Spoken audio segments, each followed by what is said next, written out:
A look inside aviation with Phil Durner. 757 versus my Chevy Astro. Airport driving stories from JFK. Close calls, speeding tickets, and minivan mayhem on the airfield. Driving around a major airport is a dream for any aviation enthusiast who works at an airport, but it can also be quite unnerving. If you work at an airport and don't feel at least a little panic about crossing paths with a large aircraft on the ramp, you might not be taking safety seriously enough. The military charter airline I worked for almost 20 years ago was based at Newark's JFK Airport, using Terminal 4 for our aircraft operations.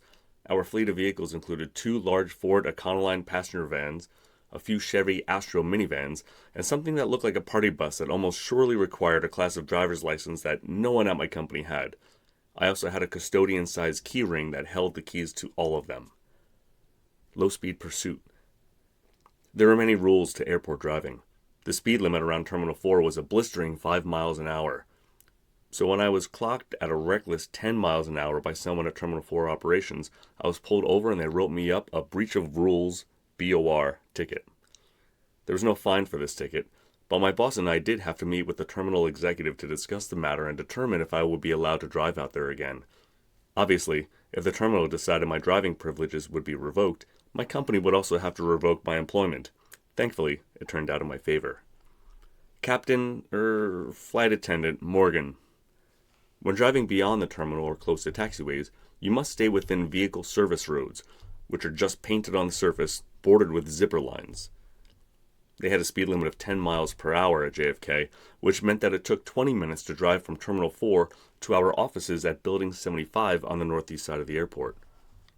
One time at the office, a flight attendant approached me and said that she bought a bottle of rum in Jamaica and left it in the galley of one of our 757s parked at Terminal 4. She asked, pretty please, if I would go drive out to the aircraft to get it. I said no, as something felt wrong about it, but I relented when she begged and begged. It took me just under an hour to get to the aircraft and back, which included pushing stairs to the closed aircraft at the hard stand, searching for the bottle in the aircraft, and then waiting for a gorgeous Cathay Pacific 777 to cross slowly in front of me when driving back past Terminal 7. When I pulled up in the parking lot, I went to hand her the bottle and she said, "That's so kind of you. You know what? You can keep it. Thank you." I don't like rum. I didn't want it. If this lady didn't want it, why does she make me go back and... Oh, I get it. She forgot it on the aircraft and realized that she would get in trouble if it was found in the galley. She wanted to get rid of evidence, and therefore wasted an hour of my time and maybe made me complicit. I told her I wasn't interested, but she insisted, thinking that she was doing me a favor. Annoyed by the situation, I walked over to a trash can and dropped it in, shattering the bottle as she watched. "What seems to be the problem, officer?" One afternoon while driving near taxiway Charlie along those zipper lines, a Port Authority Crown Victoria police car swung behind me and put his lights on. PANYNJ Police is not a group of airport security guards. They are a fully functioning police force that protects several airports, bridges, bus terminals, and rail stations throughout the tri-state area. So this surprised me as I had no idea what I could have done wrong. I was pretty nervous, as another speeding ticket could have cost me my job. But when he came up to my window, I was surprised by what he said. "Hi, I've never driven on the airport before. Do you know how I can get out of here? Can you escort me to a gate?" Sure, guy. Whew. Beast mode. The vehicle service roads are typically two-way, one side in each direction like a normal road. One day, I saw a Port Authority vehicle headed toward me, escorting a series of vehicles behind it. This is pretty common because outside vehicles, such as construction equipment, needed to be escorted everywhere they went on the airfield.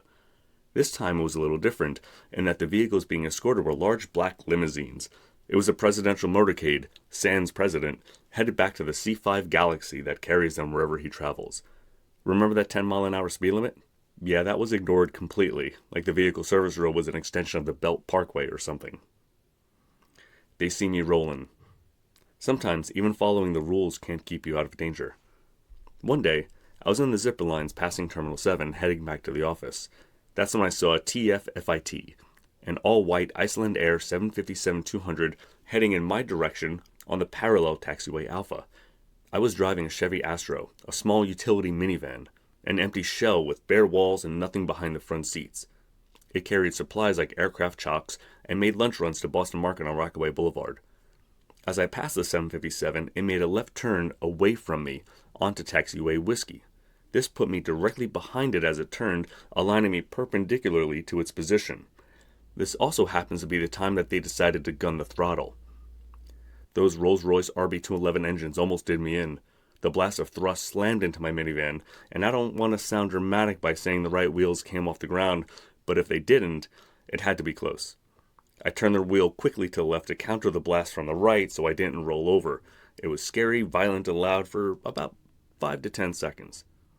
I wondered if I had done something wrong there, but I was operating within the rules and there was no way I could have predicted that aircraft's turn and throttle punch.